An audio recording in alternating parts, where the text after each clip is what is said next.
You do not normally talk a lot about schemes.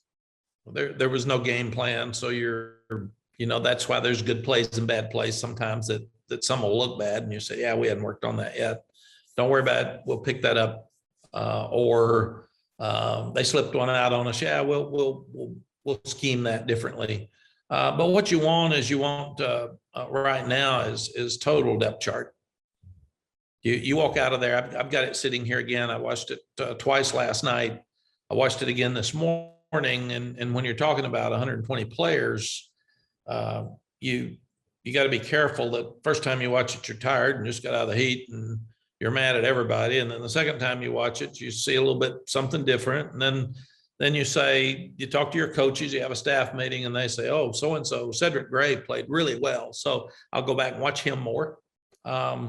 So it was totally about depth chart. And it was totally about, we've got to start separating guys on how many plays, who are the guys that are going to make a difference in the game and who are the guys that can rest them. And that's what we're really focused on again this week. And then with kicking game, it's personnel. Y'all mentioned it before, but we're working so hard to be great in the kicking game that we graded every play yesterday, and we had 4 live punts and we had kickoff returns that were live. So we're just doing things more aggressively earlier than we have in the past to start separating that personnel as well. So that was our biggest goals. Now, Caleb took a step up at running back. We know where our receivers are headed, and some stepped up and some took a step back there. We said Bryson Nesbitt's making a move to try to get some playing time, which is good. We wanted to separate both quarterbacks. Both of them are really good. So we're glad they're there, but I'm sure if I didn't even talk about it a lot in the staff meeting yesterday, because I could see it, there wasn't separation. There were good plays, and there were plays that you wish you'd had back. So they still got to separate, and we've got some time to do that. Defensively, we pretty much know who that first defense is going to be because they were all back. But who's the next guy? And we got a lot of bodies. We got a lot of guys. And will a freshman be ready to play 15 plays at Virginia Tech? Will he be able to play 25? Do we play more linebackers than we've played? We haven't played but 2 linebackers for 2 years. So do we play more now? Do we put in a third linebacker to start early? Do we rotate early? So we're kind of growing as a staff as our team grows and gets better. And at the same time, we're a preseason top 10 team with a whole lot of work to do. And that's the other message to the players. Don't sit around and start thinking about yourself. We're going to a hostile place that's very well coached football team and in Virginia Tech that doesn't like us very much and has a circle around our head. So get better.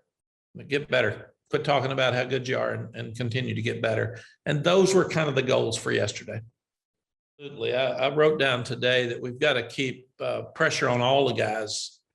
We've been giving up too many deep balls, and then the quarterbacks haven't hit enough of the deep balls. So but there's been too many people open. So we're talking hard to our corners this morning about, man, we have got to win the deep ball at corner to be able to be a great team.